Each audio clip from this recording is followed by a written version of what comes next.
Muy bien. Entonces, vamos a estar viendo el último tema, que no es muy diferente a todo lo que hemos visto, ¿no? Es simplemente una corrección que vamos a hacer para nuestros modelos de dinámica que estudiamos para el segundo certamen, ¿ya? Vamos a hacer una pequeña corrección, especialmente cuando trabajemos con poleas, porque eso nos va a permitir ahora considerar poleas reales y no poleas ideales, como antes, que era prácticamente como una loma donde las cosas resbalaban, ¿no? Ahora vamos a considerar que esa no es una loma, sino que es una rueda que gira, y ese giro también tiene consecuencias en el movimiento. ¿Ok?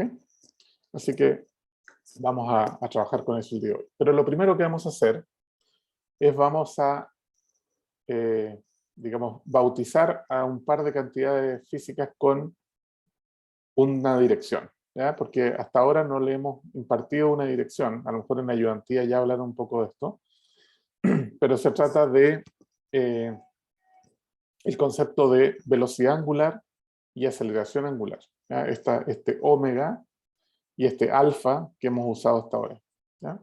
Entonces, voy a tratar de introducir estos dos conceptos a partir de este ejercicio que está aquí, ¿ya?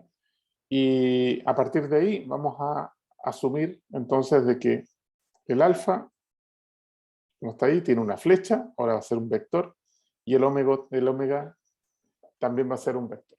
¿Ok? Así que vámonos a la tableta para que revisemos este mismo problema.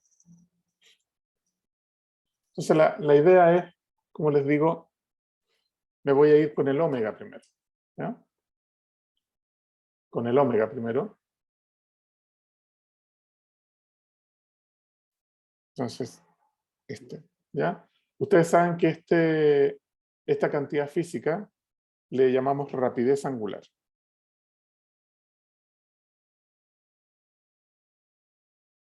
¿Ya? Así es como lo tenemos bautizado. Se mide en general en radianes por segundo en el sistema internacional de unidades, pero tiene una equivalencia con revoluciones por minuto, revoluciones por segundo, ¿ya? Pero tiene que ver con cuántos radianes yo recorro en un segundo. ¿Ya? Entonces es una cantidad física que muchas veces lo hemos graficado, ¿ya? Y ponemos aquí el omega, y ponemos aquí el tiempo, y cuando estamos en el caso particular de un movimiento circular uniforme, el omega es constante, este es el movimiento circular uniforme, y cuando estamos en el caso de movimiento circular uniformemente acelerado, lo que tenemos es una rapidez angular que está variando. Por lo tanto, tiene una pendiente, y esa pendiente le hemos llamado anteriormente la cantidad física aceleración angular, que es alfa, ¿ya? Ese alfa es igual a 0 cuando tenemos movimiento rectilíneo uniforme, y es igual a una constante, lo voy a poner ahí del mismo color y es igual a una constante que puede ser positiva o puede ser negativa. Positiva si es que está incrementándose el omega, o negativa si es que está reduciéndose linealmente el omega, ¿ya? Así que ahí tenemos lo que llamábamos rapidez angular y aceleración angular. Pero ahora le vamos a agregar dirección, ¿ya? Ahora le vamos a agregar la dirección, porque eso nos va a permitir construir una teoría donde vamos a conectar el torque con la aceleración angular, ¿ya? Entonces le vamos a agregar dirección, ¿ya? ¿Cómo vamos a hacer esto? Muy fácil, fíjese. En la figura hay un disco de radio R. E es el eje, por donde pasa el eje a través de la pantalla, y dice que hay un disco que gira en el sentido contrario de los punteros de reloj. O sea, gira así, ¿ya? Gira contrario a los punteros de reloj. Cuando el punto A pasa por el punto mostrado aquí, lleva 1 radián por segundo. Y cuando pasa por A', lleva 2 radianes por segundo. ¿Ok? Entonces, esto lo pueden asociar a una velocidad lineal, ¿verdad? Le vamos a llamar V en A. Y esto lo pueden asociar a una velocidad lineal V en A'. Pueden tranquilamente evitar la flecha en el arriba de la cantidad porque ya lo tenemos dibujado acá. ¿Ya? Y nada más lo voy a corregir un poquito, porque aquí dice que llevamos 2 radianes por segundo, aquí llevamos 1, así que 2 radianes por segundo multiplicado por el mismo radio, así que esa flecha es el doble de largo. ¿Ya? Eso es lo que sabemos hasta ahora. ¿Ya? Pero ¿cuál va a ser entonces la dirección asociada al ómega? ¿Ya? ¿Ya? La dirección asociada al ómega va a ser la dirección del tornillo. Ya que hemos hablado del tornillo. Entonces, muy fácil. Ustedes ven cómo gira esto en términos de un tornillo. ¿Ya? Entonces, si ponen un tornillo aquí y a ustedes le dicen, ah, esta rueda está girando en contra de los punteros del reloj, entonces el tornillo hace, ¿verdad?, que esté saliendo. Por lo tanto, cualquiera de estas dos velocidades angulares que estamos poniendo ahí va a tener ahora esta dirección. Una dirección asociada al tornillo, también se asocia a la mano derecha, más complicado ahora, pero al tornillo, y eso significa que va saliendo. Vamos a hacer una cosa bien interesante. Ese saliendo, ¿verdad?, que ya lo hemos hecho antes, le vamos a llamar el vector K unitario, y este que está aquí, le vamos a llamar el vector menos K unitario. ¿Va? El que nos interesa ahora es este que está aquí. ¿Ok? ¿Y cómo vamos a plantear el problema? ¿Ya? Atención, vamos a decir que omega,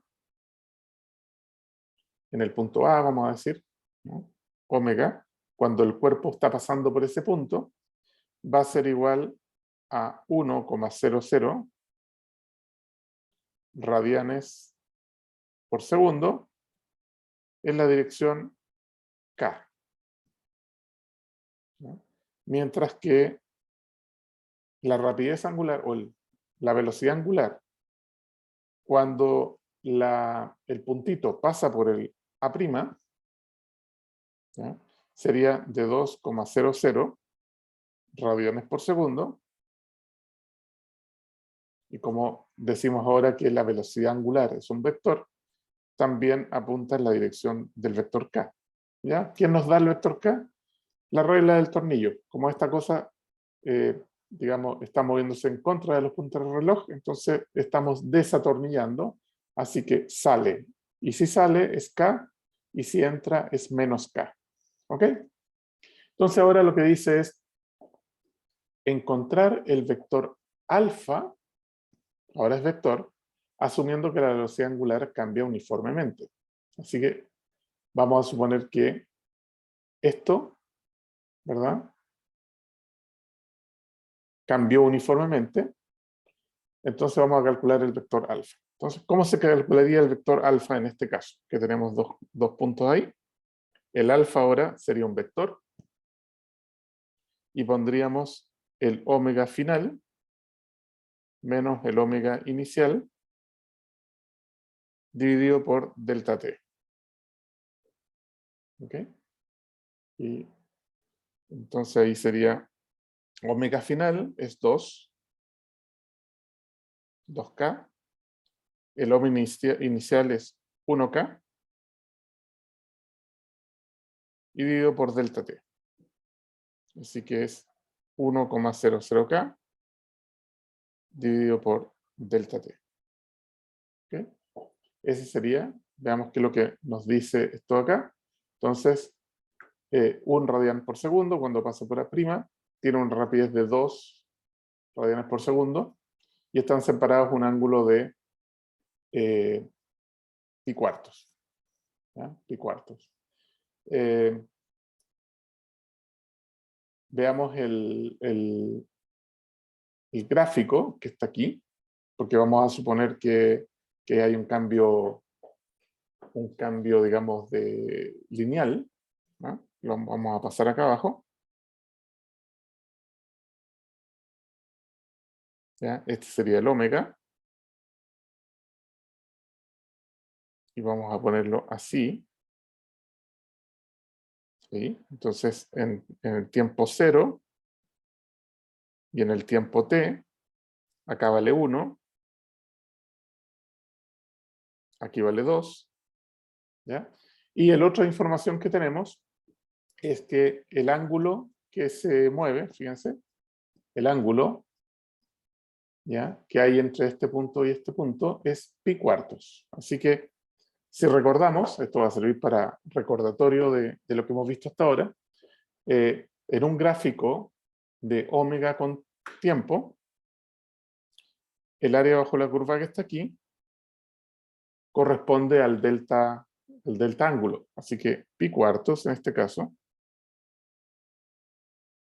pi cuartos, vendría a ser igual a base, que sería tiempo, por, este es un trapecio.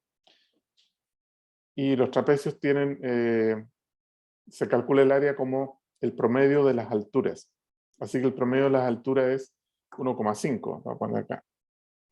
1,5 por la base. 1,5. Esto está en radianes por segundo. Y esto está, lo voy a poner aquí para que no se nos olvide, en radianes. Así que ahora podemos calcular el tiempo. Esto es pi cuartos, es igual a t por 3 medios.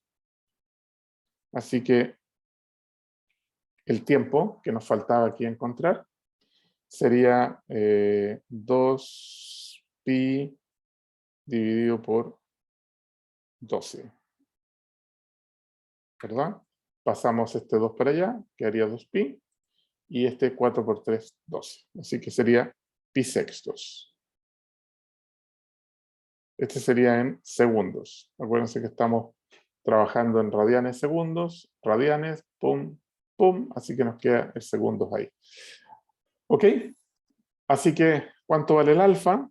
Que era la gran pregunta que nos hacían. El alfa es un vector que vale 1,00k y dividido por delta t, pero delta t es el tiempo que se demoró en llegar de 1 hasta 2 con la información que teníamos, así que es igual a pi sextos. Aquí sería pi dividido por 6, por lo tanto sería 6,00k dividido por pi, y ahí lo pueden poner en la calculadora y obtener el valor que corresponda en radianes por segundo al cuadrado. O sea, lo que les dé ahí es radianes por segundo al cuadrado, y en este caso es la dirección k. ¿Ya? Eso significa que hay una dirección de la aceleración que es en la dirección saliente. ¿Ya? O sea, que está tendiendo a incrementar en contra de los punteros del reloj la velocidad angular. ¿Ya? Esa es un poco la idea. Entonces, lo nuevo que hay acá, todo esto lo podríamos haber hecho antes, pero lo nuevo que está aquí es que le estamos agregando una dirección a estas dos cantidades físicas que antes lo manejábamos como rapidez simplemente, ¿no? Así que aquí tenemos, esto significa que gira en todo, sí gira con el tornillo saliendo, ¿verdad? Y si fuera al revés, estaría girando con el tornillo entrando. Pero tengan cuidado con una cosa, algo que hacíamos siempre, era velocidad y aceleración.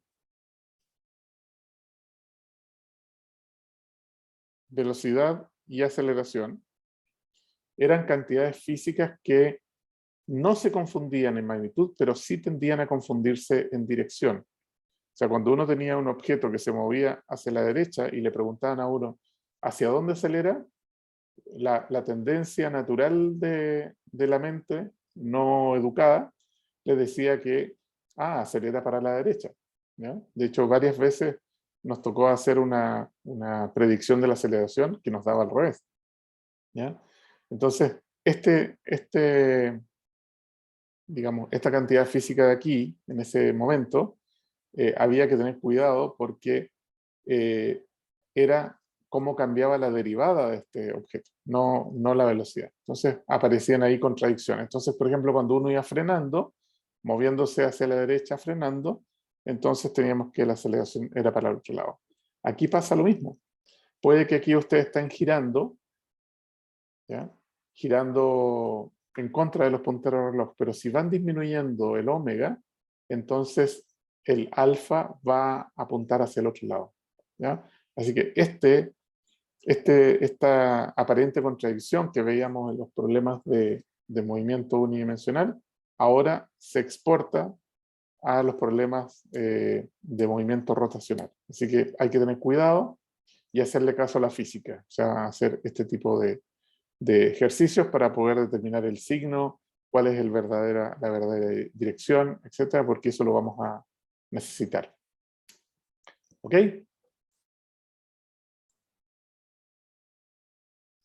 Cuando estudiábamos el caso particular de equilibrio, ¿ya? Nosotros notábamos que teníamos que hacer el cálculo del torque neto y después forzar a que sea cero, ¿ya? Eso era porque había equilibrio. Ahora no vamos a tener equilibrio, así que el torque no tiene por qué ser nulo en un sistema. Así que, ¿cómo se calcula el torque neto? Bueno, sumamos todos los torques debido a todas las fuerzas. Aquí tenemos un ejemplo bien sencillo, que tenemos una rueda y tenemos ahí 3 puntos en la rueda donde se le aplican una especie de fuerza, ¿no? Que son perpendiculares, para este ejemplo en particular, son perpendiculares al vector de posición de ese punto. Acá es 90 grados, aquí es 90 grados, etc., ¿no? Y todas las fuerzas, para este ejemplo, digamos, todas las fuerzas aportan hacia la misma rotación. O sea, esto tendería a hacer rotar, fíjense, esta cosa en la dirección contraria a los punteros de reloj, o sea, tornillo saliendo, ¿ya? Para que tengan una idea. Así que tenemos 3 fuerzas, así que podemos asociarlo a 3 torques, y podríamos agregar todas las fuerzas que se nos ocurran aquí para calcular. Así que veamos este ejemplo. Tenemos torque 1, 2, 3. Cada uno de los torques sería R1 por F1 por el seno del ángulo, pero aquí hicimos una trampa, le pusimos todos los ángulos de 90 grados. O sea, todas las fuerzas que le estamos aplicando están a 90 grados del vector de posición del punto o del radio, ¿ya? Así que tenemos R1 F1 por seno de 90, R2 F2, seno de 90, R3 F3. Perfecto. ¿Ok? Pero nosotros aprendimos que la fuerza podía asociarse localmente a masa por aceleración, masa por aceleración, masa por aceleración. Pero la aceleración en cada punto es diferente.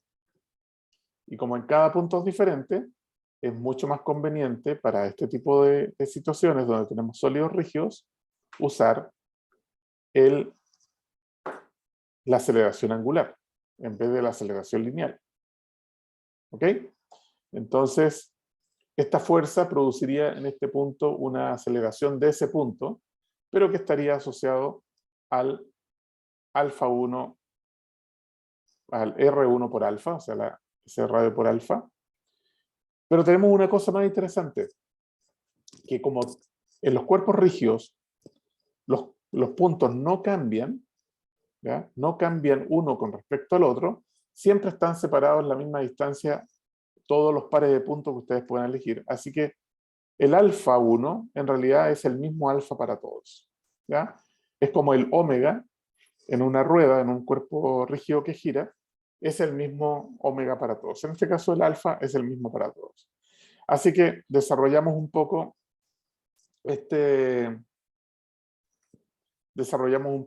esta expresión y nos queda el M1, el R1 nos queda al cuadrado y nos queda el alfa. El M2, el R2 por el R2 queda al cuadrado por el mismo alfa, etc. ¿Ya? Entonces, nosotros todavía podríamos sacar el alfa, que es la cantidad que es constante para todos, sacarla fuera de la sumatoria y dejar este término de la sumatoria. Pero este término es conocido, ¿ya? Y es lo que la semana pasada definimos como momento de inercia. Es la suma de los productos de m por r cuadrado. ¿Ok? Así que no le hagan mucho caso, esta es una formalidad para poder encontrar esta expresión que dice que si ustedes fueran capaces de calcular el torque neto sobre un cuerpo rígido, que sea diferente de cero, entonces ese cuerpo rígido está acelerando angularmente, ¿ya? Y su constante, vamos a decir, su relación o su constante de proporcionalidad entre torque neto y la aceleración angular es lo que antes le llamamos momento de inercia, ¿ya? Fíjense ahora, ¿qué teníamos? En el pasado teníamos fuerza igual a m por a. Fuerza igual m, que era el m, la masa, es una representación de la inercia del cuerpo, y a es la aceleración angular. ¿Qué pasa en los rotacionales? En vez de fuerza hablamos de torque, en vez de masa hablamos de momento de inercia, y en vez de aceleración lineal hablamos de aceleración angular, ¿ya? Y aquí le pueden poner una flechita que indica que el torque neto como vector es igual a I por el alfa como vector, como lo acabamos de resumir ahora. ¿Ok?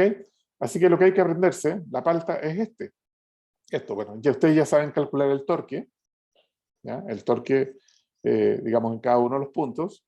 A eso nos hemos dedicado en las últimas semanas. Ya saben calcular el torque.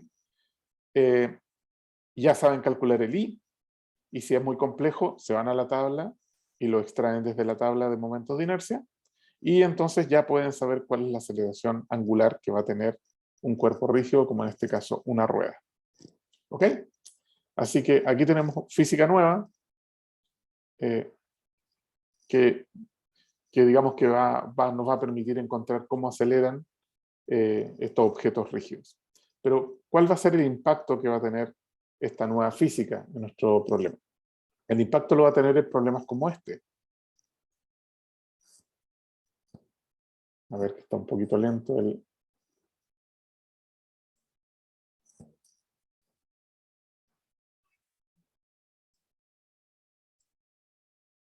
A ver, ¿dónde está? Bueno, ya hablamos de esto. Aquí. Tomemos este ejercicio. ¿Ya? Tomemos este ejercicio. ¿Ya? Este es un disco homogéneo. ¿Ya? Si ustedes van atrás, y porque saben que el disco homogéneo va a necesitar un momento de inercia, aquí está el momento de inercia. Este es el momento de inercia de un disco homogéneo con respecto a su centro de masa, que es mr cuadrado medios. ¿Ok? Así que lo sacamos, extraemos esa información que vamos a necesitar desde esta tabla. Dice lo siguiente.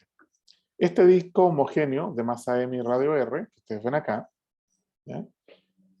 Tiene una masa m adherida a este punto de aquí, a este borde. Puede girar libremente. Tenemos aquí un pivote bien aceitado. Puede moverse libremente. Aquí no hay una fricción que le haga cambiar las cosas. ¿Ya? Una fricción que le haga cambiar las cosas. El roce entonces es despreciable con respecto a ese punto. Y aquí nos dice, bueno, calculemos la aceleración angular del sistema. ¿Ya? Entonces, vámonos a la tableta para ver cómo calculamos esto, ¿no? Entonces, aquí lo importante es siempre, ¿no? Diagrama de cuerpo libre extendido. ¿Ya? En este caso tenemos un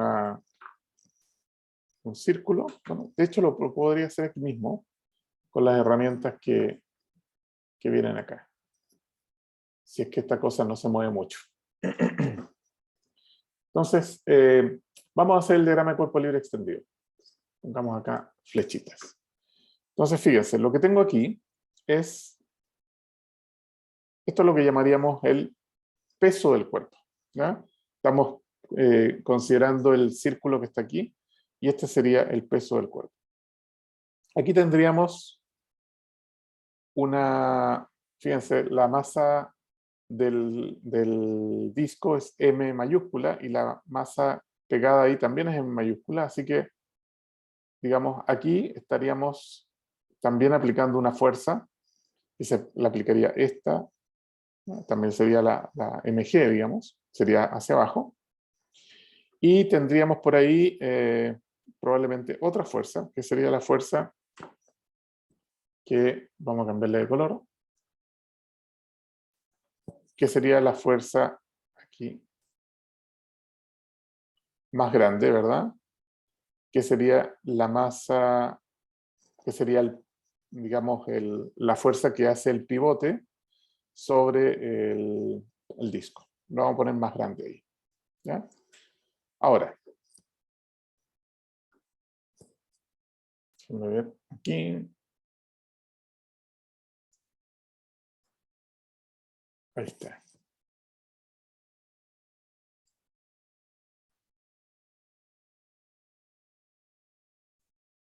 Ahí lo tenemos. Muy bien. Entonces tenemos, acá hay una fuerza mg, que es la fuerza peso del disco. Acá tenemos una fuerza mg, que sería la fuerza que hace este bloquecito sobre este.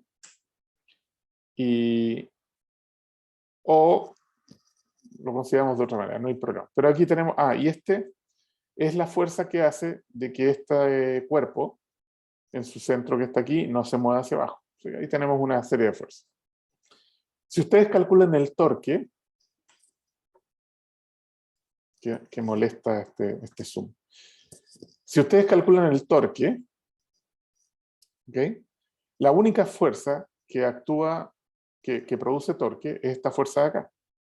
¿Estamos de acuerdo? Porque esta tiene una distancia 0 a este punto y esta tiene una distancia 0 a este punto. Así que la única fuerza que genera torque sería este M que está acá. Pueden ustedes estirar el R hacia acá, hacia aquí, con una línea, y darse cuenta, vamos a ver si lo puedo hacer sin echar a perder todo.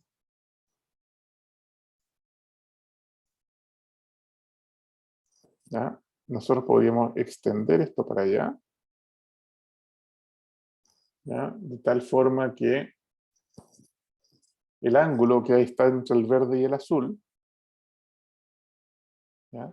Es el ángulo que hay entre el radio, que sería este R, y la fuerza F que apunta hacia abajo. Así que este sería el ángulo. Ok. Entonces, ustedes me dicen en el chat cuál es el valor de ese ángulo.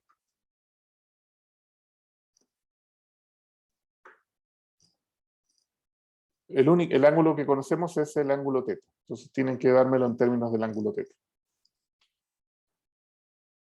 Entonces, ¿cuánto vale este ángulo de acá? Estoy pendiente en el chat para que...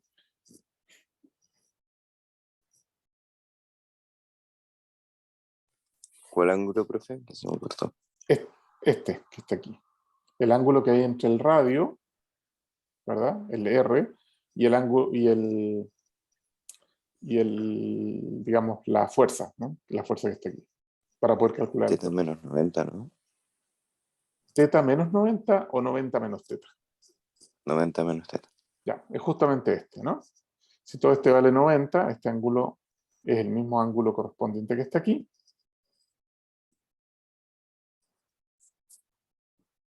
Sí, era θ. Aquí está. 90 menos θ. ¿Ok? Entonces ahora, simplemente, vamos a ver si puedo usar la misma cosa que está aquí. Entonces el torque, vamos a decir torque, vendría a ser igual a la fuerza, que sería el que está marcado ahí, el mg, por el radio y por el seno de 90 menos θ. ¿Ya? ¿Ya? Y eso es igual, seno de 90 menos θ es igual a coseno de θ. ¿Ya? Así que es mg R coseno de teta. ¿Ok? Ese sería el torque. ¿Ya? Entonces, ¿qué es lo que nos... ¿Y hacia dónde apunta? ¿Ya? ¿Hacia dónde apunta? El torque, acuérdense, el tornillo es... no, a ver si... Permiso. Ahí está.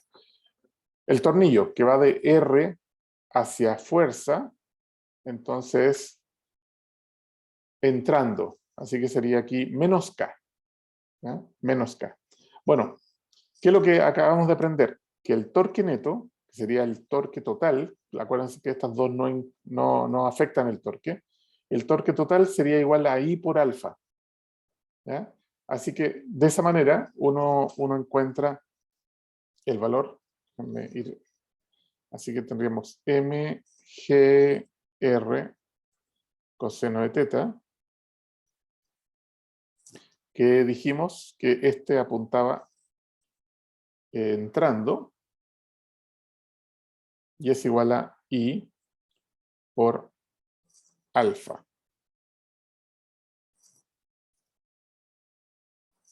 ¿Ya? Voy a irme a la otra parte para mostrarles cómo terminamos esto. Porque este tiene una sutileza ahí que es importante que la tomemos. ¿Ya? Entonces ahí está, ¿no? mgr coseno teta entrando. Esto también le llamábamos menos K. ¿Ya? Es igual a I por alfa. Entonces, lo que andamos buscando es el alfa. ¿Ya? Va a haber una aceleración angular debido a esa masa que esté pegado ahí. Pero tengo que encontrar el I. Entonces, el I, fíjense, el I es, vamos a decirlo así, es una rueda o un cilindro, más una masa pegada.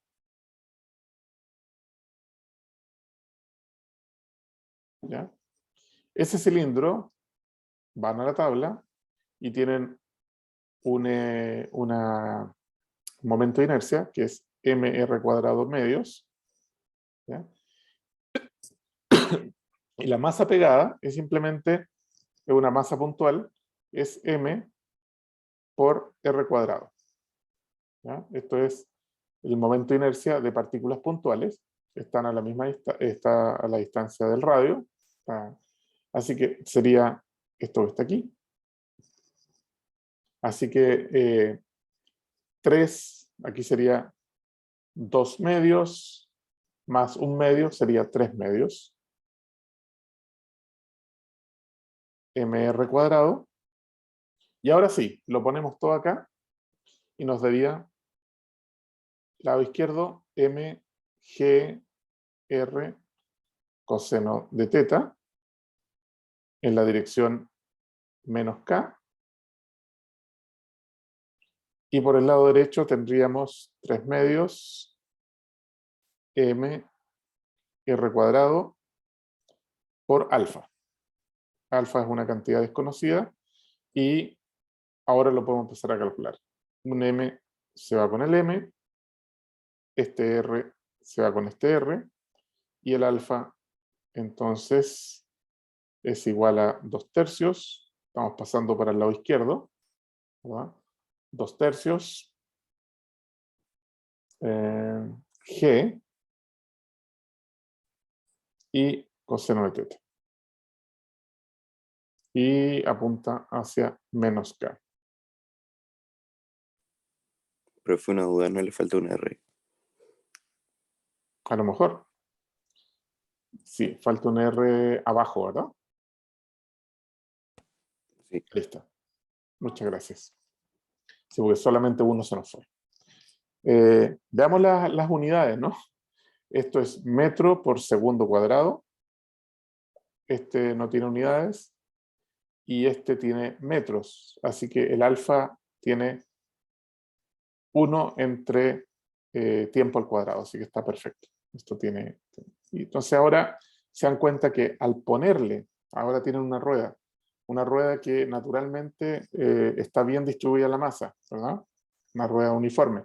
Basta con que ustedes le pongan una masita pegada así con plasticina en un borde y eso hace generar un alfa, una aceleración angular que va a tener esto. Depende del ángulo. O sea, si ustedes tienen un ángulo de 90 grados, ¿ya? Un ángulo de 90 grados, el coseno de 90 vale 1. Significa que en ese caso, acuérdense, 90 grados significa que lo ponen aquí, perdón, 90 grados significa que lo ponen, ese sería 0, es que hay que ver el dibujo, y este sería 90.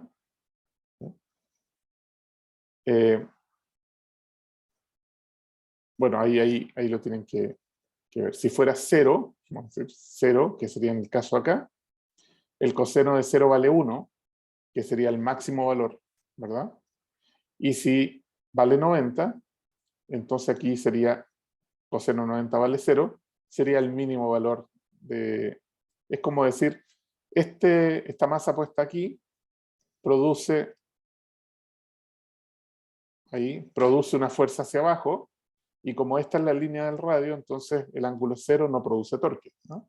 En cambio, si lo tienen acá, produce una fuerza hacia abajo contra un R que va hacia allá, produce el máximo torque posible, ¿ya? Así que esto hace de que si ustedes tienen la figura y le ponen una masa, esta cosa va a empezar a girar como si fuera un péndulo ya más complejo que el péndulo de una masa colgada a una cuerda, ¿no? Así que aquí tienen otro ejemplo de cuál es el impacto que tiene esa nueva ecuación que encontramos, que es el torque neto, igual a I por alfa, ¿ya? Para nuestros cálculos. ¿Cómo estamos en tiempo? Perfecto. Tenemos buen tiempo para responder preguntas. Muy bien. Piensen en este ejercicio, que es bien sencillo.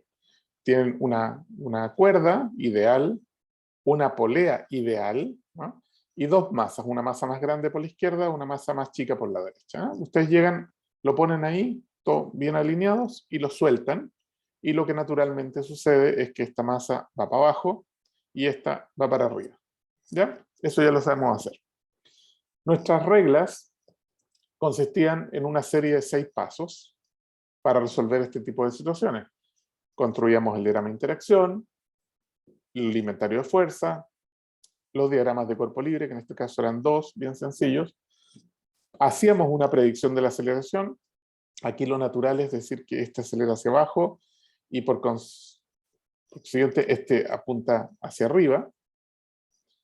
Después construíamos las ecuaciones de movimiento, que era la suma de fuerza igual a m por a, o sea, 2 ecuaciones, una ecuación para el m grande, una ecuación para el m chico, y encontrábamos la aceleración, las fuerzas, la tensión, etcétera, con esta información.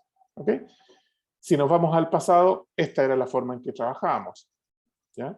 Este era el diagrama de cuerpo libre para para la masa M mayúscula. Decíamos que había una fuerza debido a la masa, una tensión para arriba. Las dos tensiones decíamos que eran iguales, ¿verdad? Porque era una cuerda ideal y además pasaba atrás de una polea ideal que lo único que hacía es que doblaba la cuerda, pero no hacía nada sobre la cuerda, es como que resbalaba. Y esto nos permitía construir, hacíamos la predicción, decíamos que aceleraba, que su aceleración apuntaba hacia abajo, y el m chico, su aceleración apuntaba hacia arriba, para que haya coherencia. Y eso nos llevaba a las dos ecuaciones de movimiento, ecuaciones de Newton, ¿ya? mg menos t igual m por a, y aquí al revés, t menos mg igual m por a. Había una palta que decía, si usted escribió correctamente, en forma coherente, las ecuaciones, la recomendación es suma el lado izquierdo igual suma el lado derecho. Eso es lo que a algunos les falló en el certamen con el problema de los 3 cuerpos. que estaban ahí en la pendiente. Pero esa es la falta. Suman esto y se vean que mg menos t más t, se van las tensiones, y nos queda mg menos mg mayúscula menos mg minúscula, igual suma en el lado derecho, m más m por a, y llegábamos a la aceleración que era esto, ¿no? Entonces, ¿qué podíamos concluir ahí? Que cuando las dos masas eran iguales, entonces la aceleración era cero. Si ustedes le dan un pequeño golpecito, si esta masa m mayúscula y m minúscula hubiesen sido las mismas, y le dan un pequeño golpecito, esto se iba a empezar a mover, pero con rapidez constante. ¿Acá? Si la masa m era mayor que la masa m minúscula, entonces esto acelera, ¿verdad?, hacia abajo. Y si el m mayúscula era más chico que el m minúscula, entonces esto nos daba un signo negativo, así que en realidad aceleraba para el otro lado. ¿Ya? Esa era la forma en que trabajamos para el segundo certamen, y es lo que llamamos viajemos al pasado. Pero ahora analicemos nuestro pasado. ¿Ya? Fíjense que este era nuestro diagrama de cuerpo libre. ¿Ya? ¿Por qué era ese? Porque, a ver si lo tenemos acá, porque las dos tensiones eran iguales, así que si ustedes se paran en el cuerpo, les da que aquí hay una tensión T, acá hay otra tensión T, acá hay una fuerza que ejerce el pivote para arriba para que esto no se caiga. ¿Ya? Y como era una polea ideal que no tenía masa, esto era nuestro diagrama de cuerpo libre que en realidad usábamos en ese momento. ¿Ya? Pero fíjense una cosa, ¿podrá girar esta rueda con aceleración angular? Hagan el siguiente ejercicio mental. ¿Hacia dónde apunta el torque debido a esta tensión? ¿Para adentro o para afuera? ¿Ah? Acuérdense que el eje de aquí es el eje de rotación el que nos interesa, este. ¿Para dónde apuntaría el torque debido a esa tensión? Para adentro. Voy a hacer ahí la rayita esta para que... Ahí está, ¿no? Entonces, R cruz F. Sería para adentro. ¿No? Hagan el mismo ejercicio aquí. Con respecto a este, ¿hacia dónde sería nuestro torque debido a esta tensión? Hacia afuera. Hacia afuera. Ese torque, espérenme, que aquí hay un bug. Esto. Entonces, este es un torque, esta tensión produce un torque hacia afuera, esta tensión produce un torque hacia adentro. Ok, magnitudes. ¿Hay alguna diferencia entre la magnitud del torque que da esta fuerza con esta otra? ¿Ah? El radio es el mismo.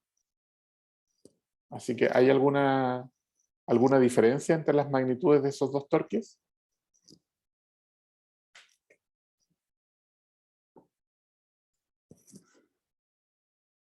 Ya me dijeron que uno apunta hacia adentro, otro hacia afuera, Creo pero que no.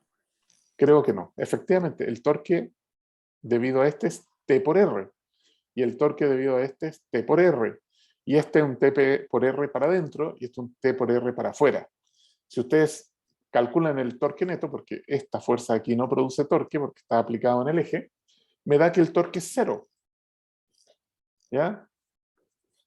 Entonces, si el torque es cero, esto no gira.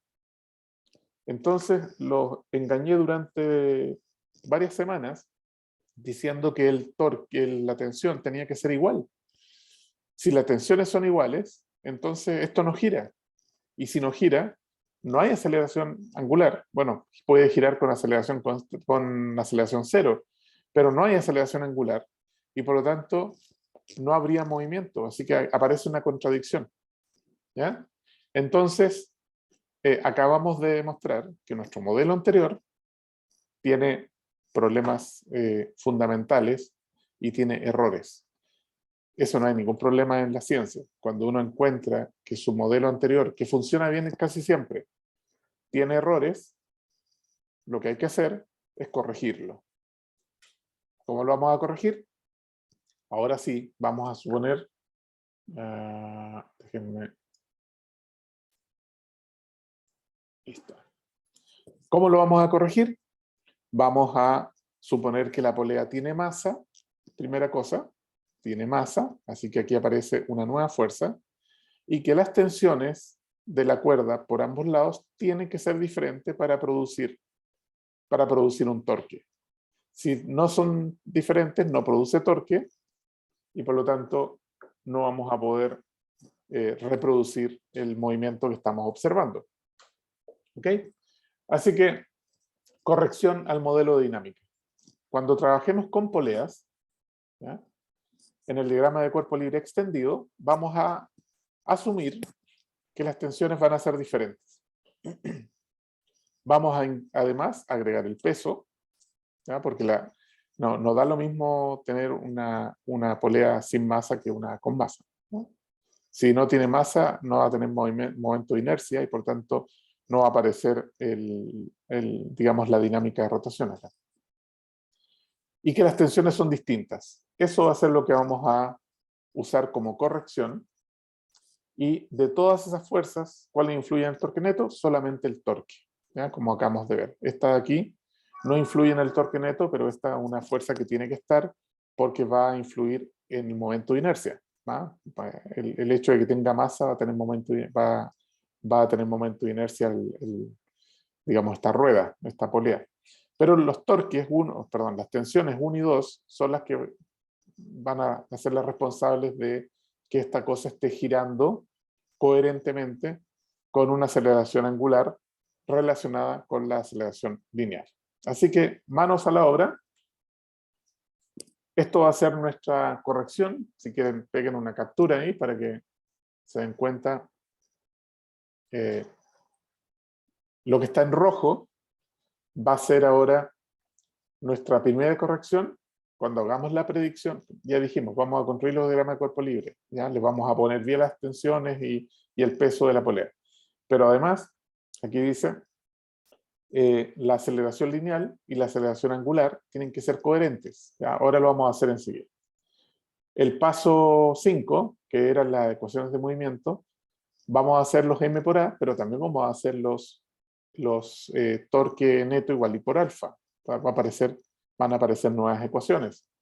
Y el paso 6, vamos a conectar la aceleración lineal con la angular, con esas relaciones que ya conocemos. Y vamos a calcular las cosas. Así que, manos a la obra, nos vamos a trabajar en eso.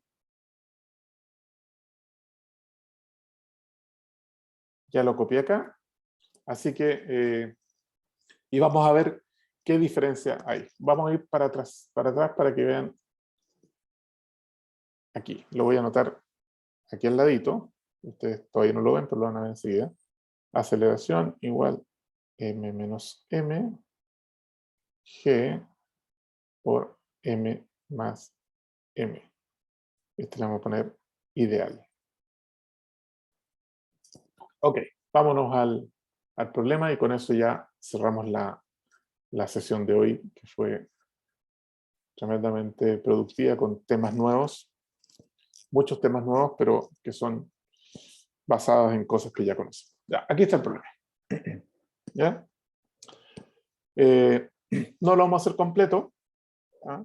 Vamos a irnos directamente a los diagramas de cuerpo libre, porque todo lo otro ya lo saben hacer bien. Así que eso no me preocupa.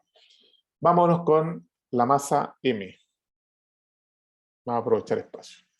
La masa M. La masa M va a tener para abajo una mg. Y para arriba va a tener tensión T1.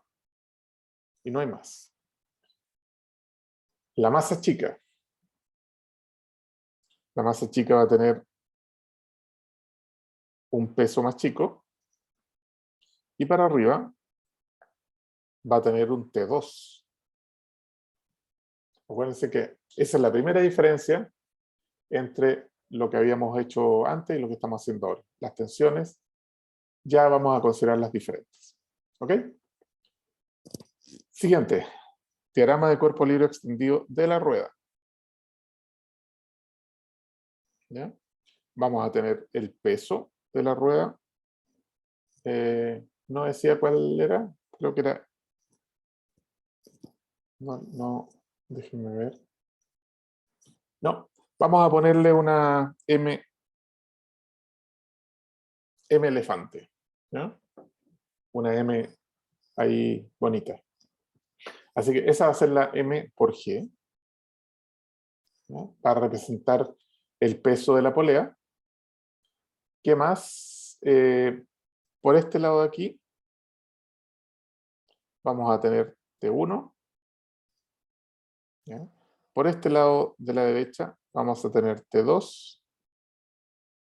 Y para ya no confundir con tanto color, con tanto negro, y para arriba tendríamos la fuerza que ejerce el eje o el pivote. ¿Ya? Ahí están todas las fuerzas.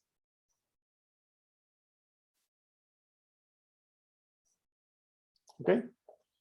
Y ahora viene, este punto es nuevo. ¿Ya? Esto de aquí lo hicimos con T1, T2, fue la primera innovación en nuestro modelo, pero la segunda innovación es la siguiente. Vamos a hacer la predicción de la aceleración. ¿Ah? Cualquier duda que tengan, pregúntenme inmediatamente. La predicción de la aceleración. Entonces, vamos a suponer que dado que este es más pesado, vamos a suponer que este aceleración A va para abajo. Y para hacerlo consistente, acuérdense que teníamos que hacer que la aceleración de la masa chica debe ser hacia arriba. Y el valor debe ser el mismo porque está unido a una cuerda. ¿Ya? Ok, acá. Aquí le vamos a hacer una predicción y vamos a decir que como este le gana a este, ¿ya? Como este T1, ¿ya? O sea, este A hace que esto acelere para acá, este acelere para arriba, y por lo tanto esta rueda debería tener una aceleración angular consistente hacia afuera. Tornillo, ¿no? Tornillo. Tornillo saliendo significa que es consistente con ese. Le vamos a poner alfa. El alfa tiene que tener esa dirección. Así que, dudas. Estamos generando la predicción y esta es la parte nueva. Si este acelera para abajo y este acelera para arriba, entonces este se tiene que mover, se tiene que acelerar así, y eso es equivalente a un tornillo saliendo, ¿no? ¿Y cuál es la magnitud? Alfa, ¿no? Que vamos a tener que encontrarla por ahí. ¿Se entiende? Sí, profe. ¿Ok? ¿Alguien más que secunde a su compañero? Ya, también, Raúl, perfecto. Muy bien, ya tenemos eso ahí. Ahora, ¿qué otra relación conocemos? Lo vamos a notar acá. Yo sé que alfa por R es la aceleración, fíjense, alfa por R es la aceleración tangencial de ese punto de la polea. Así que alfa por R debería ser la aceleración de la cuerda en ese punto. Así que esta es una relación que ya la conocíamos, pero que ahora nos va a permitir conectar el alfa con el A. ¿Ok? Vámonos a las ecuaciones. Primera ecuación de Newton. mg menos T1, mg menos T1 es igual a m por A. ¿Ya? Esto se mantiene igual que antes. Ecuación 2. T2 menos m minúscula g es igual a m minúscula por A. La misma A porque están unidos a la misma cuerda.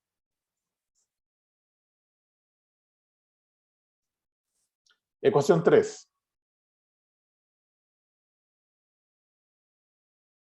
Ecuación 3 es la ecuación de torque. ¿Ya? ¿Cuál torque gana? T1. ¿Ah? T1 por R.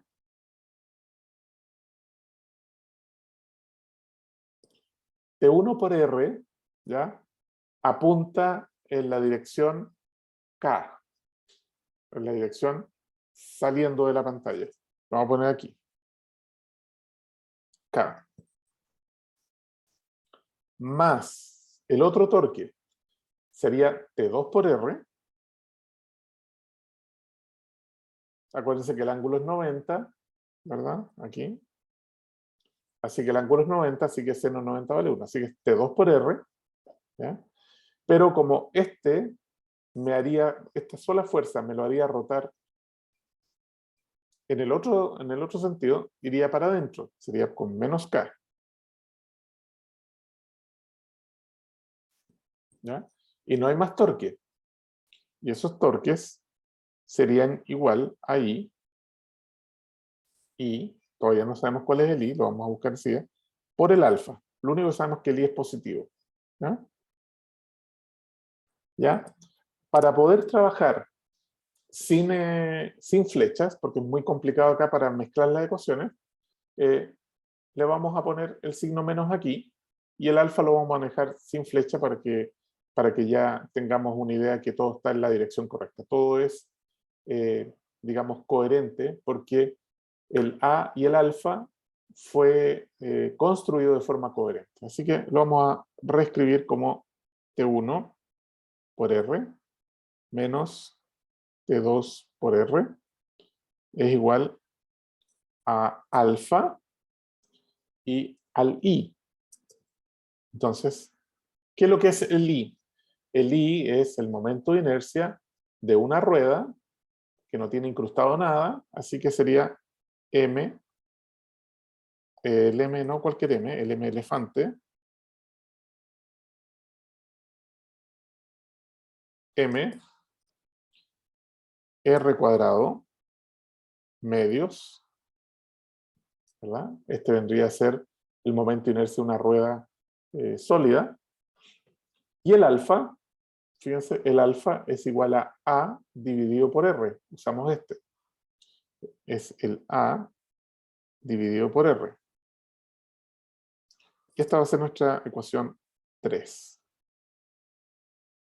¿Ya? Vamos a hacer todavía un poquito de álgebra.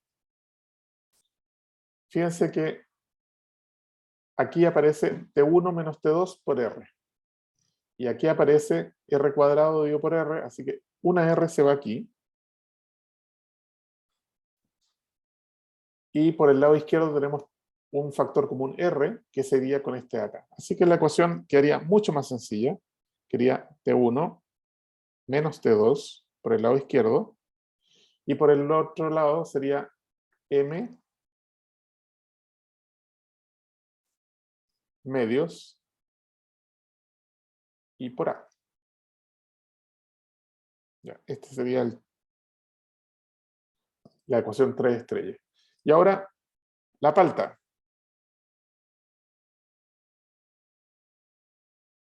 La palta es, sumamos las tres ecuaciones, pero sumamos los lados izquierdos. Lo voy a anotar cuáles son nuestras tres ecuaciones, porque si no se van a enredar. Esta es una, esta es otra, y esta es otra.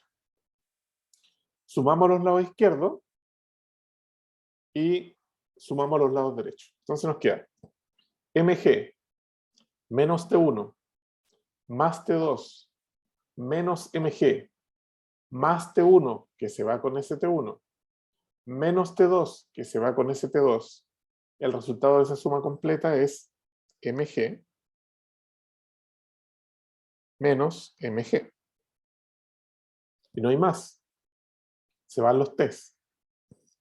Y por el lado derecho queda m mayúscula por a más m por a más m medios por a. Así que todo eso quedaría m más m más M medios y por A.